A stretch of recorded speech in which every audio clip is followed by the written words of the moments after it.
नमस्कार शेतकरी बांधवांनो, माझं नाव मदन भांदुर्गे। आज आपण गाव बागपिंपळगाव तालुका गेवराई जिल्हा बीड येथे आज श्री अनंतभाऊ चोरमुले यांच्या शेतावरती आज आपण आलेलो आहेत आणि त्यांनी कावेरी सीड्स कंपनीची ते दरवर्षी कावेरीची नदिया भेंडी हे लावत असतात। यावर्षी त्यांनी कावेरी कंपनीची 1102 या वाणाची लागवड केली आहे। तर त्या संदर्भात त्यांचा अनुभव आपण त्यांच्या तोंडून थोडासा जाणून घेऊया। नमस्कार दादा। नमस्कार। तुमचा परिचय द्या, तुमचं नाव सांगा सर्वप्रथम। मी बागपिंपळगावचा आहे, अनंतभाऊ चोरमुले। बरं, गाव बागपिंपळगाव, तालुका गेवराई जिल्हा बीड। तुमचा मोबाईल नंबर सांगा। 80 55 79 29 91। बरं, आता ही जी व्हरायटी लावली तुम्ही कावेरीची 1102 बरोबर आहे? हो।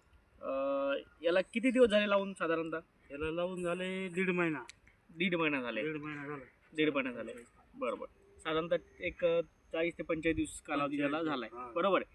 आणि साधारणतः किती वाण तुम्ही लावले म्हणजे या रानामध्ये? आता मी बघतो की वेगवेगळे वाण तुम्ही लावले आहेत, इतर वाण पण लावलेलं आहे आणि कावेरीचं 1102 हे वाण पण लावलेलं आहे।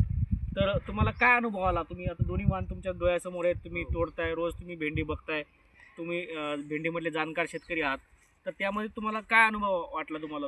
ही 1102 ही तुटायला सोपी आहे, पुन्हा पिकं बी चांगलं निघत आहे, कारण ती तुटवणार ती बी, आणि हिचा फुटवा बी चांगला आहे। बरं, हो, फुटवा बी चांगला झाला हिचा, तसा तिचा फुटवा नाही झालेला।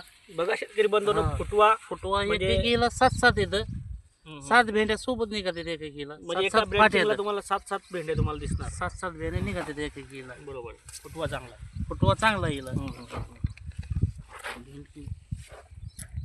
7 फाट्या दिला, 1 2 3 4 5 6 7 फाट्या दिला, 7 भेंड्या निघत आहेत। फळाची क्वालिटी कशी आहे? फळाची क्वालिटी बी भारी, तुटायला बी चांगली, शायनिंग वगैरे। आणि तुम्ही ज्यावेळेस मार्केटमध्ये नेता त्यावेळेस तुम्हाला काय अनुभव आहे त्याचा? चांगला भाव लागतो हिला, 40-50 रुपये भाव लागतो हिला चांगला, म्हणजे याला 40-50 रुपये आता चांगला भाव, जो उच्च भाव आहे तो यालाच लागतो, 1102 लागतो, कारण का याची शायनिंग चांगली आहे, चकाकी चांगली आहे, लांबी चांगली आहे आणि रंग पण आकर्षक रंग आहे, बरोबर आहे? आता इतर वाण पण तुम्ही लावलंय, हे वाण पण लावलंय, बरोबर आहे?